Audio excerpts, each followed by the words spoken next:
By Ian Shapira, Steve Hendrix and Carol D. Leonnig. October 27 at 1:25 a.m. President Trump delayed on Thursday evening the release of thousands of pages of classified documents related to the John F. Kennedy assassination, bowing to pressure from the CIA, FBI and other federal agencies still seeking to keep some final secrets about the nearly 54-year-old investigation. The president allowed the immediate release of 2,800 records by the National Archives, following a last-minute scramble to meet a 25-year legal deadline.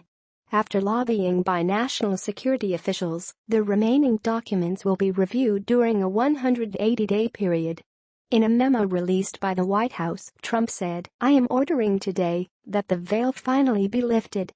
At the same time, executive departments and agencies have proposed to me that certain information should continue to be redacted because of national security, law enforcement, and foreign affairs concerns. I have no choice today but to accept those redactions rather than allow potentially irreversible harm to our nation's security. The records were put online at 7:30 p.m. The thousands of field reports, cables and interview summaries from dozens of FBI, CIA and congressional investigators reveal the minutiae of a chase for information that spanned decades and covered continents. Usually typed, stamped secret and often annotated by hand, the files are a paper trail of detective grunt work, leads exhausted, dead ends encountered, sources checked and rechecked. Many of the files highlight the desperate search for Lee Harvey Oswald's possible connections to communists, Cubans, or both in the months before he shot Kennedy on November 22, 1963. What happened when JFK was killed? Biographic. Strippers, surveillance and assassination plots, the wildest JFK files. Several show the FBI's often extraordinary efforts to identify suspected communists in the United States. Dozens of them amount to brief records on individuals whose names were drawn from the mailing list of a publication called The Worker. Some documents summarize internal discussions within Communist Party meetings after the assassination, discussing whether Oswald was innocent and whether communists would be blamed for Kennedy's death. Agents ran down rumors from prisoners and poets. One FBI memo from April 1964 details Director J. Edgar Hoover's interest in connecting key players. He tells the New York field office to check out a tip that, prior to the assassination, a meeting took place at Jack Ruby's Carousel Club in Dallas, attended by Ruby, a man whose name is illegible, and Dallas police officer J.D. Tippit, who was shot by Oswald as he fled from the scene of the Kennedy shooting. Oswald, a troubled former Marine who had temporarily defected to the Soviet Union at one point, was killed by Ruby at Dallas police headquarters on live television, a stunning turn that fueled decades of conspiracy theories. The government was facing a Thursday deadline for disclosing the records, and Trump had tweeted twice that the documents would be made public. The long-anticipated release of the numbered files will take place tomorrow, he promised Wednesday. So interesting. Sitting beside his wife, Jacqueline, President John F. Kennedy waves from his car on November 22, 1963, in Dallas. AP photo. Jim Algen's file. Jim Algen's AP. Given Trump's enthusiasm, legions of assassination scholars, professionals and hobbyists had been waiting throughout the day to begin a reading frenzy. Any delay or limitations of the release could only be ordered by the president. In his memo Thursday night, Trump said that any agency wanting to continue withholding documents after April 26 should be extremely circumspect in recommending any further postponement of full disclosure of records. Some of the material that assassination experts had been most eager to review was not included in the documents released Thursday.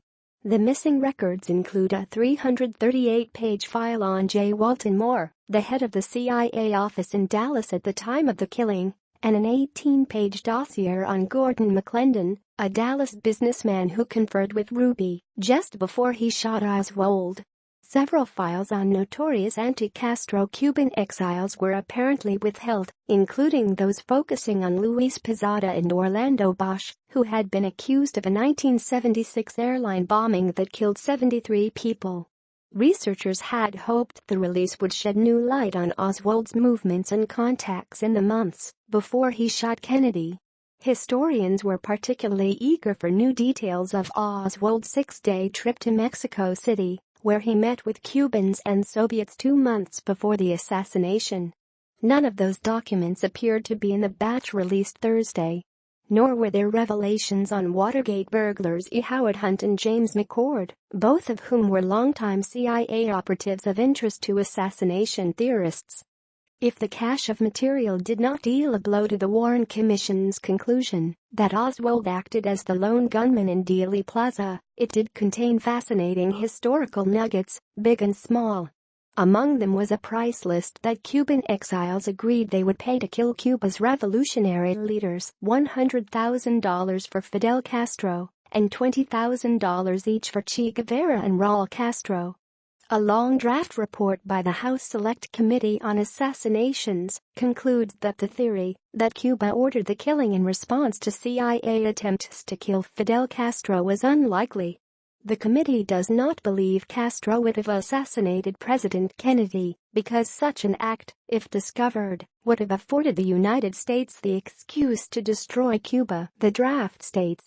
The release of the documents was mandated by a 1992 act of Congress meant to finally clear the official cupboards of classified material that had been shrouded in controversy and hearsay for decades. The President John F. Kennedy Assassination Records Act, signed by President George H. W. Bush on October 26, 1992, required that each assassination record shall be publicly disclosed in full. No later than the date, that is 25 years after the date of its enactment. But there was an out. The president would have the right to withhold some records that, if revealed, would harm national security and outweigh the public interest in disclosure. The law also requires the administration to publish an unclassified explanation for the postponement in the Federal Register. David L. Boren, the former chairman of the Senate Intelligence Committee who co-sponsored the records release law, said in a statement Thursday to the Post, "It was my intention that all documents be released in unredacted form, except for in the most rare exceptional circumstances involving current and continuing national security concerns." Trump had been lobbied to withhold some of the files by CIA Director Mike Pompeo, according to Trump confidant Roger Stone. Stone, a political consultant who wrote a book alleging that Lyndon B. Johnson had Kennedy murdered, pushed Trump to release everything and hailed the president's decision as a victory on Twitter. But in an interview Wednesday, Stone said he worried that the intelligence community might still persuade his friend not to release all the papers or that the files might be heavily redacted. He cited a previous release of classified material that left researchers disappointed. If the data dump that the National Archives did in July of a small amount of JFK-related material is any indication, the fallback of the intelligence agencies appears to be redact and withhold as much of this information as possible, Stone said. They'll use the broad rubric of national security. If the censorship is so great to make the president's order meaningless, it'll get litigated in the courts.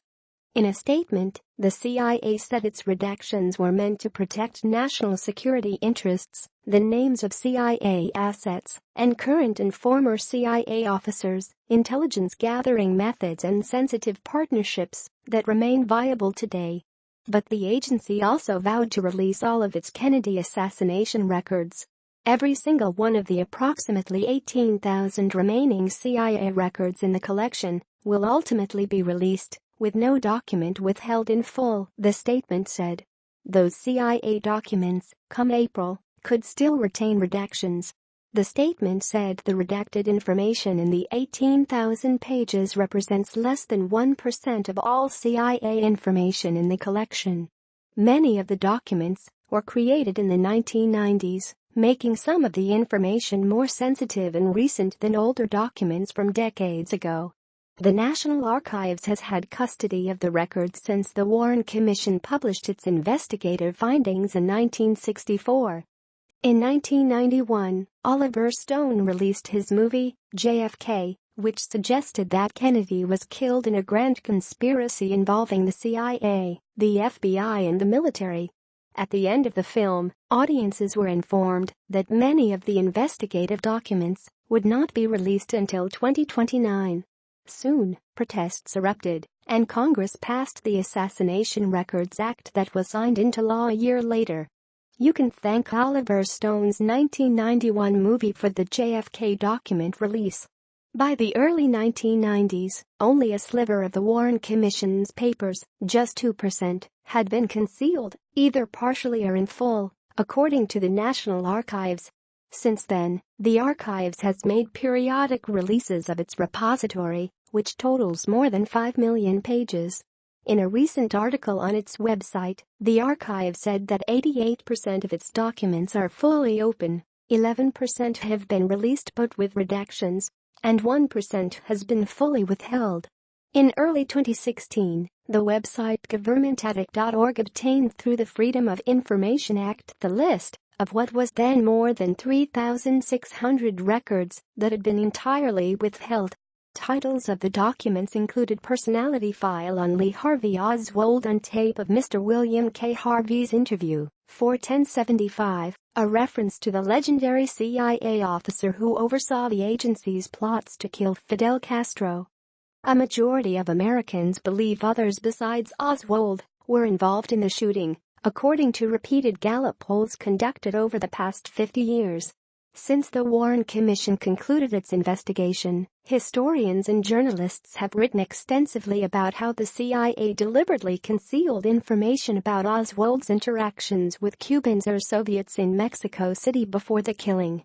Conspiracy theories have dogged the investigation, in part because of the Warren Commission's marching orders.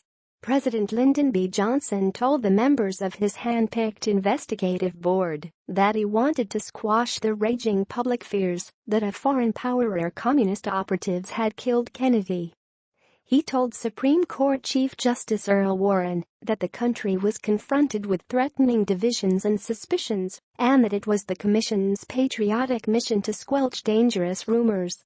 Warren was a close and loyal ally of Kennedy's. He short-circuited some areas of investigation that could embarrass the president. He personally and privately interviewed former First Lady Jackie Kennedy, a key witness, rather than allowed his staff to pose their own questions. Johnson himself had worried that a foreign power may have been involved, according to a 1969 interview with Walter Cronkite. "I can't honestly say that I've ever been completely relieved of the fact that there might have been international connections," Johnson told the television newsman. Johnson later asked that this portion of the interview be deleted from the public broadcast. Philip Sheenan, author of a 2013 book on the Warren Commission, interviewed one of the commission's chief investigators, David Slauson, for Politico 2 years ago and showed him documents that had been declassified in the 1990s, but that Slauson had never seen. Slauson's conclusion: the CIA tampered with surveillance evidence of Oswald in Mexico City that would have revealed the agency knew of Oswald's threat well before the assassination. Even the CIA publicly acknowledged in 2014 that John McCone, its director at the time of the assassination, participated in a benign cover-up, according to a paper by agency historian David Roberts. His article said McCone was complicit in keeping incendiary and diversionary issues off the commission's agenda.